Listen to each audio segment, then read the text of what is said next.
What have you observed that has changed over the last few decades in terms of entrepreneurship, and what are you learning from founders of the next generation?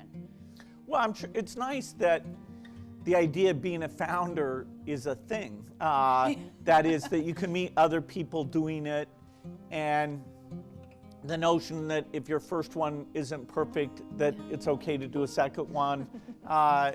And there's all these people who want to hand you money now. It's got a real ecosystem. Now, to go with that nice feature, it also means that the ease of entry, and therefore, unless you've come up with something really outthought everyone, there are a dozen other people who say, okay, let's design drugs with machine learning. Right. Let's do radiology with machine learning. So you get to move fast, you get to see the patterns, you don't have to invent a lot of things, even a lot of things you don't even have to do inside the company anymore. Like cloud computing simplifies the ability to scale at a moment's notice. But you do get intense competition, including from the existing giants that are kind of scanning the world with close to infinite R&D resources. So, I think there's a lot more thinking that goes into about, okay, what do I want my company to be like? There's, you can look at Netflix and say, do I want to do, because he's a very innovative thinker about doing things slightly differently than what other people have done. And, Reid Hoffman writes books that are fantastic. So it's a more understood field, whereas then the idea of, okay, you're 19 years old, they won't let you rent a car, you have a company. It was so bizarre that actually people would overreact, and once they realized that such a thing existed, they would expect you to understand and know things that you had no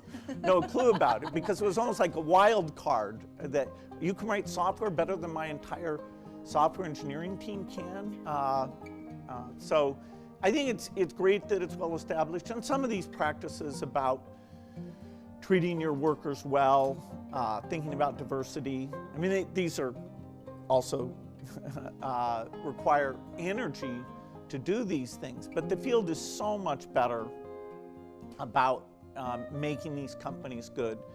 And the companies themselves, of course, the private sector and the innovation in the private sector is the primary reason why things are improving.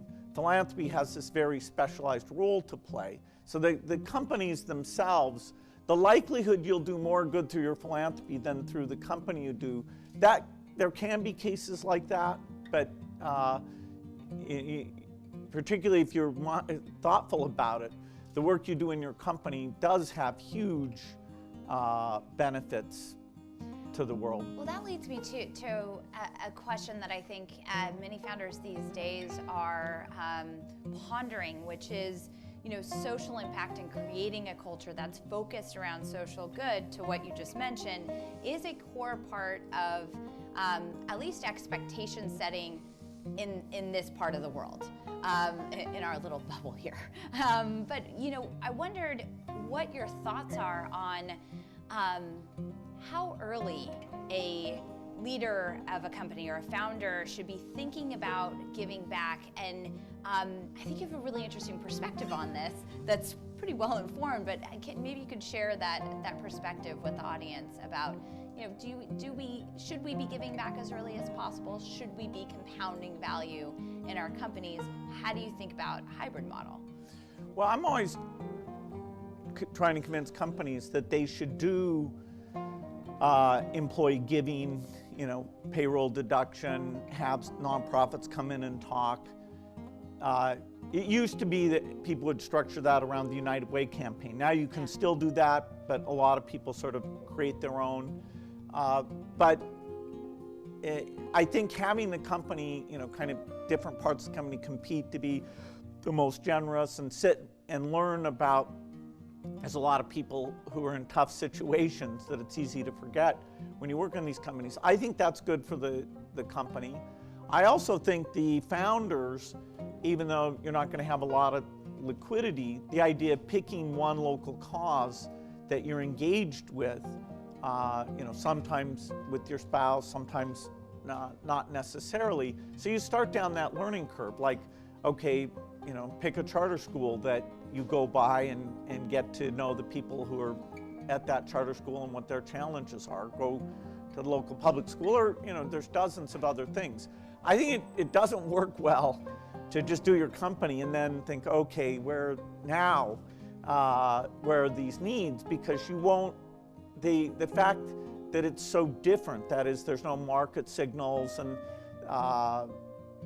the expertise about measuring things is very different, you'll have a hard time doing it. You know, so like Mark Zuckerberg, he's starting his giving at a much younger age, in his early 30s, where I did my pilot giving in my late 40s, and then moved into the serious giving relative to the amount I had, not until my 50s.